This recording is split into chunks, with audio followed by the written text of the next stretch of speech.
Joining us now in this segment, Rosa Koire. She is Executive Director of the Post-Sustainability Institute. Why does she say post-sustainability? Well, she's written a book, Behind the Green Mask, UN Agenda 21, showing us exactly what is Agenda 21, how they use tricks to make people think that they are a part of the solution, that they're doing something good, something sustainable. It's a very deceptive mask that they wear. It's something that has been worked out, a technique. These RAND Corporation meetings have been worked out in great detail. I contacted her because we had one of these come to my house here in Texas, talking about the Lone Star Regional Rail Project. It's one of their one of the aspects of what they do to improve mobility, mode choice, accessibility, transportation reliability. Who could be opposed to that? And they say, well, one option that could be studied is to provide passenger rail service from the north of Austin to downtown San Antonio. That's not just one option that they're going to look at. That is the only option they're going to look at. They're bringing you there to sell you on that option, to make you think that you're a part of that. And so breaking that down with us is going to be Rosa Koire. And of course, as I mentioned, she's a commercial real estate appraiser. She's specialized in eminent domain valuation. Maybe we should talk to her a little bit about her take on the Keystone Project, eminent domain aspects of that. But anyway, working as an appraiser, it says, enabled her to recognize what was going on in a planning revolution that was sweeping the country. And she pulled back and got the bigger picture. And of course, she's been working in the San Francisco area for the California Department of Transportation. So the transportation aspect of this is very key. Thank you for joining us, Rosa. Hi, David. Great to be with you. Some of the people are starting to wake up. The word is getting out there. Of course, you've been someone who was one of the people sounding the alarm about this, doing, I think, one of the best jobs of educating people about Agenda 21. We see that there are several state bills that are aimed directly at nullifying Agenda 21. We've got one in Wyoming. There's one in Missouri. There's one in Washington State. That's good news that those bills have been introduced, don't you think? What I see is that people are becoming aware, and this is our most powerful. You know, if you consider yourself part of the resistance, resistance is an action. And so, of course, this is what's really happening, is that people are making inroads in getting this information out, letting people understand what it is, what Agenda 21 looks like locally. And I actually retired. I was a district branch chief for the Department of Transportation. I retired about 3 years ago so that I could go around the country and the world talking about this to help people understand how this global plan is actually implemented locally. That's what we need to see, is that even though it's a global, international, huge plan, it's put together locally so that it gives the impression, it gives you the impression that it's just local, that it's all just some little thing there in Elgin or Bastrop or wherever you are in Texas, and that it's not the same plan all over the world, which it is. These plans are all identical all over the world. That's the key thing. Penetrating the secrecy and exposing the trick, because it's like a magician's trick. You know, they can spellbind you by doing all these illusions on stage. If you understand what the trick is, it's lost its magic. And I think it's very important to expose that, to pull off the mask. A good example, if the guys can get a shot of this, I'll leave it here on the desk, that you'll see something like this flyer that we got saying, your participation is needed. Please join us in a public meeting and learn more about the Lone Star Regional Rail Project. That's what you're going to see in your area. You're going to see something like that come in the mail. They're going to want to get you there with the quote-unquote stakeholders and talk about possible solutions. But they've got it all worked out, don't they, Rosa, before you even get there? Yeah, the deal is that these are your government meetings. I'm not talking about your city council meeting or something like that. These are, you know, just like you said, David, these are plans. You know, this is your Central Texas region. The plan is designed to destroy jurisdictional boundaries. So you're going to actually lose the nation state, your national government, and become, you know, a collection of mega regions. So this is the process of doing it. And there you are in Central Texas. So the plan is really to provide money for high-speed rail or, light rail, so that it can justify getting you out of your car and into the high-density, concentrated city center. And it may be a holding town, a temporary town, that'll then, be, you'll then later be moved into a larger city. But the idea is that, you're going to think this is all your idea. You're so smart. You came up with this plan all on your own. And in fact, the plan's the same plan all over the world, certainly all over the US.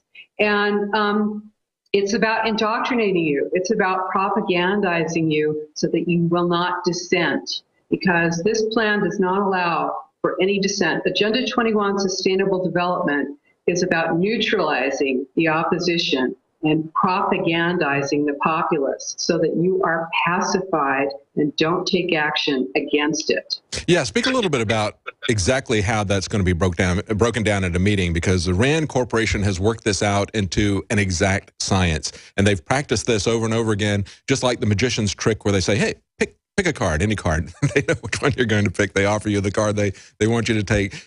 Talk a little bit about how this works in these RAND Corporation designed meetings. Yeah, this is actually quite cool. You have to certainly give them credit because they have thought this through, and it's very well engineered. And if you're not paying attention and you're not, hip, you're going to get sucked right into this thing.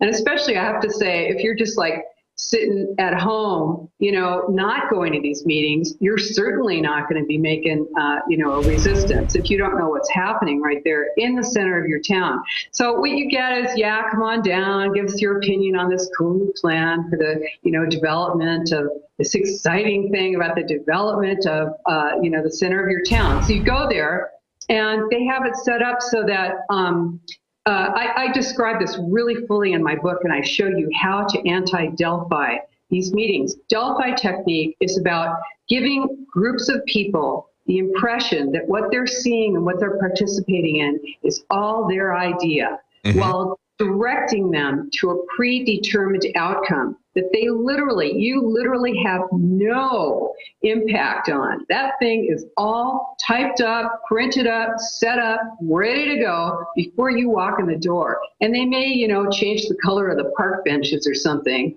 but they're not going to change that plan. And this is the way it's designed. To give people an idea, I look on the back of this flyer and it says, the purpose of this meeting is we're going to define the purpose and identify the needs of the proposed project could address, including lack of transportation options. We're going to allow the public to learn more about the history of the proposed project. We're going to identify issues that should be studied, including regional air quality and natural resources. And we're going to give you the opportunity to tell us how the proposed project could address your transportation needs. Oh yeah, I'm going to go in and I'm going to tell these people exactly what I need, and they're going to custom design for me, Rosa, a light rail transportation system that's going to exactly match my needs, aren't they?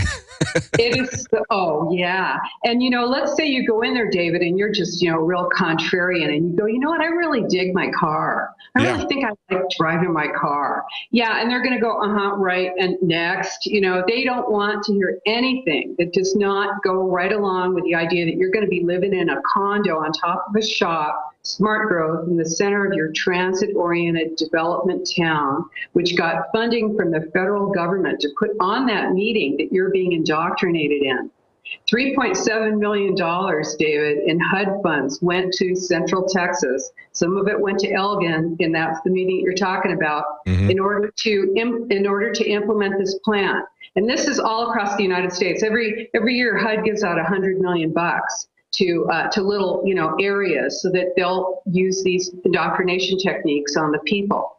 Wow. And yes, you're not going to be given any other options. And if you don't like it, this is what you have to do. You've got to take those meetings down. And we show you, in that book, Behind the Green Mask, my book, there's 20 pages in the back of the book on what to do, and it's a narrow, small book.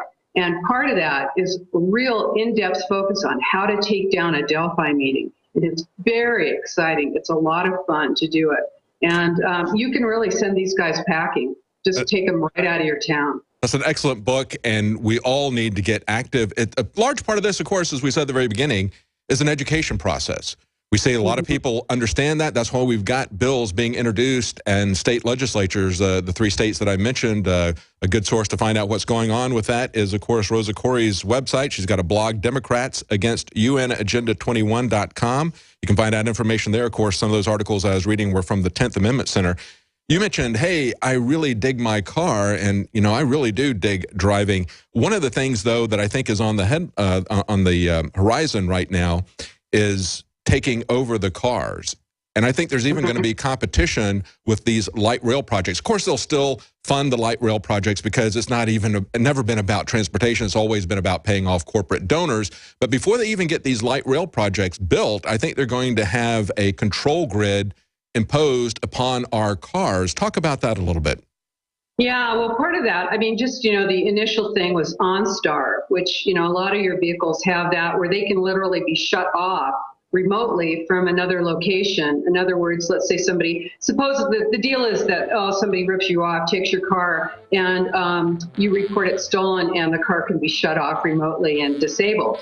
But what these, this is a real great indicator that you should not be an early adopter of technology. Yeah, because absolutely. What you're getting here. Hang on, we're going to explore that a little bit more with Rosa Koire, author of Behind the Green Mask, UN Agenda 21. We've got to go to a commercial break. Rosa, we'll be right back. Stay with us. Joining us on the phone, Rosa Koire, author of Behind the Green Mask, UN Agenda 21. We were talking in the last segment about how managed this whole process is, where they come into your areas. They just came into the area where I live, saying, we'd like for you to come to a meeting to talk about how we can help you with your transportation needs and make this area more sustainable. They always use the green mask of sustainability.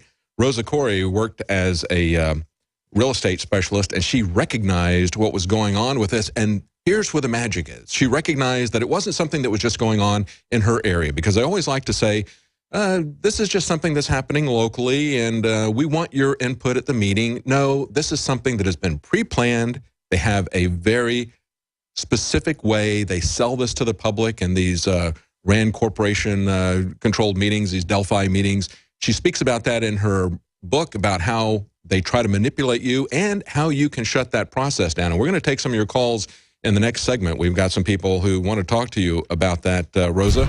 We had just started talking about how they've been selling this as part of light rail. A key part of this, of course, is going to be transportation, because they want to keep you in concentrated areas. They don't want you spread out over the country. They want to control the food supply. They want to control travel. That's one of the ways they're going to do it, is by controlling transportation, of course. And so they've been selling these light rail projects. But Rosa, before these things are even going to come online, they're going to have a control grid of cars. We already see articles going back a few months where people are starting to put this together and saying, hey, these light rail projects are going to come up against competition with, quote unquote, autonomous cars. They're not autonomous. They're all rigged into the government, where they're going to control where, how, and when you can drive in the cities. And they're saying that putting in these light rail systems is kind of like designing a Pony Express in the world of the telegraph. I think before they even get these light rail systems done, they're going to have this control grid over our highways in place, don't you? Well, if you look at the whole overall picture, it's about destroying your economy. And so light rail is a great way to do it, because it really costs a lot of money. It's not that functional. It's very seldom used. When you know that Agenda 21 is about inventorying and controlling everything on the planet, and about full globalization, which is really standardizing all of your systems, and that's done through computers, then you see how the computerization of your movement, of your travel, of your ability to be free is actually tying right in with the plan. This is a corporate plan. It's a mega corporation plan. So it's a neo-feudal, fascist, Machiavellian plan to actually restrict your ability to move freely throughout the world. It indoctrinates you through your educational system and your entertainment system, and it also is selling you and propagandizing you on the cool new technology of the future, so that you will want to be an early adopter. I mean, if I told you that the government was going to force you to hold in your hand a device that tells where you are at all times and what you're thinking about, what you're doing, and who you're hanging out with, there's no way you would do that. But instead, you actually pay for it. You've got your iPhone in your hand. I don't have one. It's very inconvenient, yes. But you know what? Refuse to collaborate with this plan. You do not have to be part of this plan.